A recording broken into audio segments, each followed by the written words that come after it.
Well, it's time to investigate what exactly happened when that horrible screeching noise took place at the end of my last screw drive video.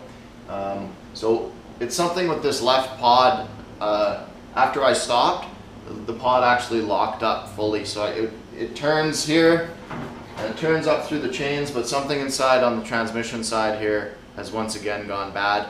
Maybe a bearing is seized up, something like that. The transmission was all original stuff from the 70s or whatever year it was from, so probably couldn't handle the torque, but I'm gonna have to pull this all apart and get in there and see exactly what's going on, see if it's repairable or if it's finally time to move on from the chain drive.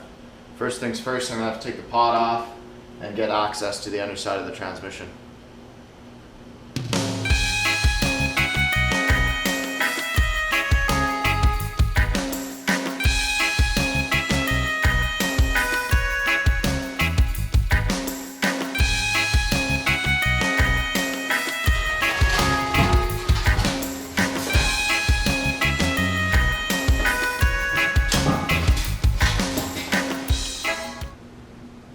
Here's an underside shot of the tractor, so you can see that the jack shaft is right here, and that's running to the back of the tractor.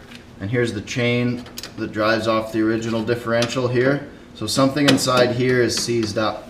See, I can move this jack shaft, and I get a little bit of movement on that differential, but not much. So I'm gonna have to take that all apart, and hopefully I can just take this axle tube off and maybe see what's inside there.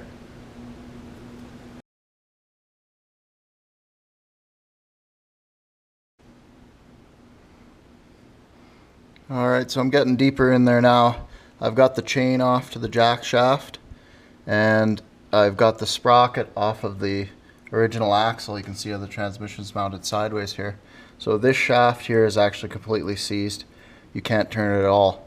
So I'm going to try and take off this axle flange and hopefully be able to pull off this one part of the transmission. I'm not sure if that comes apart that way yet or not, but we'll see. I'm hoping it's either a seized bearing here or here and not damaged spider gears or something like that. If it's damaged spider gears, then I probably won't be replacing it, but if it's a bearing, then I can probably something I can deal with. So I'll try and get that part off next.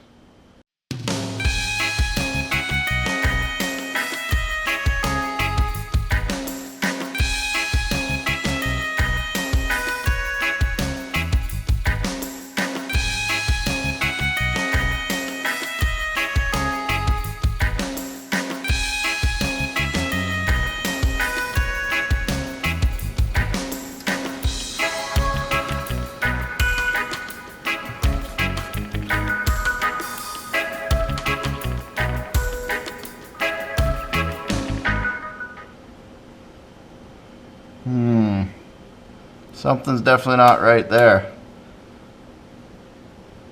Lots of little bits.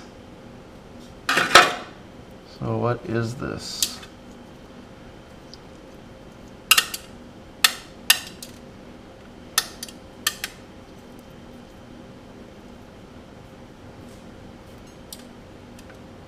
Some kind of thrust bearing in there. Something.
So here we are, tranny out.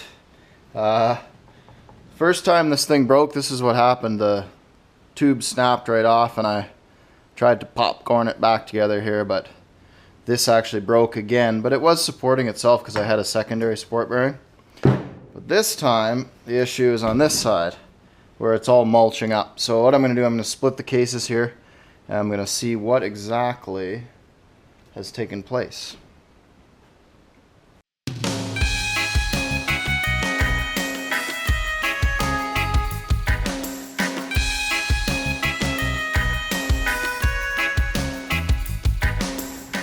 Oh yeah. Check it out.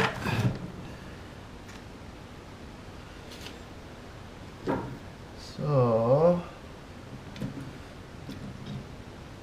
what have we done?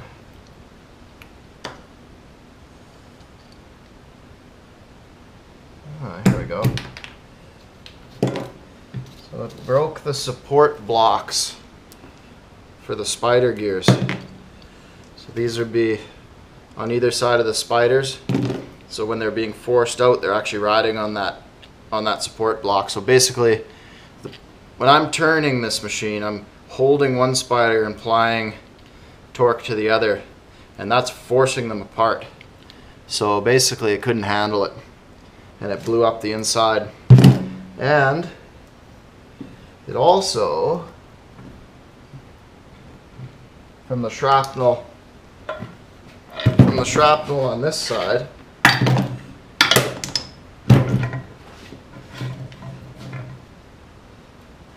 it also mulched this thrust bearing that's supposed to be here, and that's what also is part of the forcing it apart. So, oh yeah, that's rough. Oh, it's seized inside there.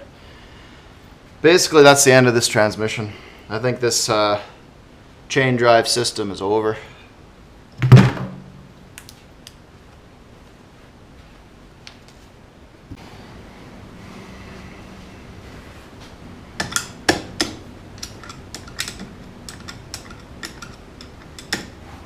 Well, although it is pretty discouraging to see these parts break again, there has been a lot learnt in this project, and I think I can take a lot of this forward to making something better. So I think I'm at the point now where I'm kind of stuck in the definition of insanity scenario, where I'm just doing the same thing over and over and expecting different results. So I think that some of the things that were good about this machine is I'm really happy with my new screws, and I think just learning about how much torque is required to turn them was a big step for me. So I think I'm going to take everything I've learned here and apply it to phase 3 or phase 4, and I know a lot of comments are saying go hydraulic. I think that's the only way to go, so it's going to have to be hydraulic.